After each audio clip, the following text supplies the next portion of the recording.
In the late 1980s, Japan was seen as one of the safest countries in the world. Low crime, strong social order. A place where people believed something like this could never happen. They were wrong. Her name was Junko Furuta. She was 16 years old. Junko was a high school student living in Misato, Saitama Prefecture. She was known as polite, hardworking, and kind. She had dreams for her future. Like any teenager, on November 25, 1988, Junko never made it home. She was walking home from work when she was approached by a group of teenage boys. They threatened her, claiming ties to organized crime. Terrified, Junko complied. What followed would become one of the most horrifying criminal cases in modern Japanese history. Junko was taken to a house owned by the parents of one of the boys. From the outside, it looked like an ordinary home. Inside, it became a place of unimaginable cruelty. For weeks, Junko was held captive. Multiple people knew she was there. Friends of the boys came and went. Adults were present in the home. And yet, no one stopped what was happening. Junko was repeatedly abused, assaulted, and deprived of food, sleep, and medical care. The details are too disturbing to describe fully. What matters is this. She suffered enormously, and she suffered alone. Despite opportunities to help her, the adults in the household failed to intervene. Fear, denial, and social pressure allowed the abuse to continue.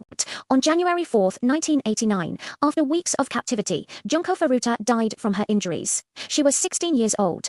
Her body was later concealed in an attempt to erase what had been done to her. But the truth could not stay buried. The crime was eventually uncovered after one of the perpetrators was arrested for an unrelated offense. Under questioning, details of Junko's disappearance came to light. The investigation shocked Japan, not only because of what had happened to Junko, but because of how many people had known and done nothing. 4 main perpetrators were arrested. Because they were juveniles at the time of the crime, their identities were initially protected under Japanese law. The sentences handed down caused national outrage. Despite the severity of the crime, the punishments were widely viewed as far too lenient. The legal system had followed the law, but many believed justice had not been served. Junko Furuta's case exposed deep cracks in the system. It raised difficult questions about juvenile crime, accountability, and the responsibility of bystanders.